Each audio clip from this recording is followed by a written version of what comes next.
So today we're going to look at what you get for $575,000 in West Hartford, Connecticut.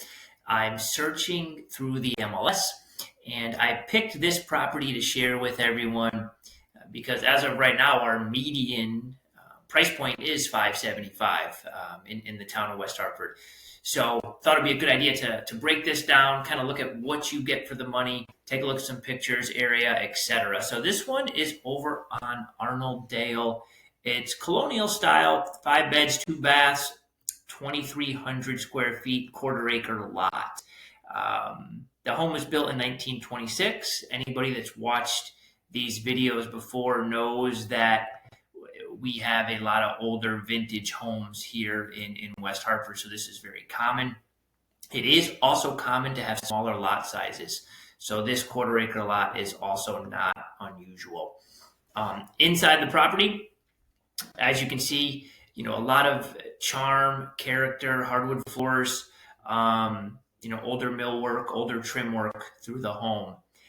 If you have any questions as we get into this, don't be shy. We get calls all the time from people who watch these videos. Text, call, email, and hit subscribe. When I get a subscriber count on certain videos, that tells me, the public likes these types of videos, and I produce more of those videos. It's my goal to get a couple new videos out each week about the town of West Hartford and properties in it. So as we get into the living room here, fireplace, very traditional fireplace. These old school radiators work tremendous, and they're in a lot of these older homes. These things heat up great. One of the things I can share about this in my personal property here in town, we remodeled our kitchen and got rid of the radiator in like toe kick heaters, a more modern style heater. And I can say if I had to do it all over again, I would not do that. These radiators give off so much heat. That was something that I did because I thought it would look better. It was before I had a lot of experience with radiators, and I certainly wouldn't do it again. So these are great if you do have them in your property. Built-ins are very common in living rooms and den spaces. Sunroom with lots of rooms. Again, that's to the era. Now, this particular property, as you can see, it's really well kept. It's the paint is in good shape. Kitchen's a little dated, but in terms of the paint and the trim work, they've really kept up with it. And the great thing about these homes, many of them, if there is carpet over the on top, many times there's hardwood underneath it. So always ask the owner. If you've got a 50s, 60s built home or newer, ask the owner if there's hardwood under the carpet. It is very common. And then it's just an easy, you rip up the old carpets and you have these beautiful floors a lot of times. Once you get in the 70s and 80s, a lot of times it's just plywood under there. So the year built does matter if you're looking for hardwood underneath. Backyard yard, they have a nice little patio. We obviously just looked at the floor plan here. In terms of area and location, let me just move my talking head to the other side of the page if I can to pull up the map. There we go.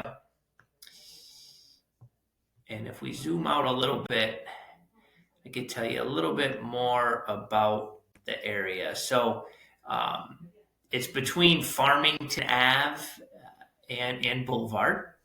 As you get towards Prospect Ave, this is where Elizabeth Park is. If you go down towards Fern, this area over here. If you come up this way, you follow Farmington Ave up this way, you'll find the center. As you cross Trout Brook, you get right up here into the center of town. This is LaSalle, where a lot of the restaurants are, and of course on Farmington Ave, there's a lot of restaurants here also. So it's a good location. It's a good location. It's close to the center, as you can see, close to Elizabeth Park, very central. You're going to have great proximity to the highways here. If you come over here, 84 is right over here past Trout Brook.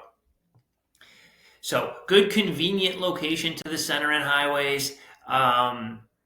Classic, kind of what you'd expect in terms of West Hartford colonial. in the price point range. And then in terms of the square footage, you get about 2,300 square feet. This is going to be give or take, right? The style of house matters. If you're looking for colonial, this is the square footage. You might find some splits and raised ranches that give you a little more square footage.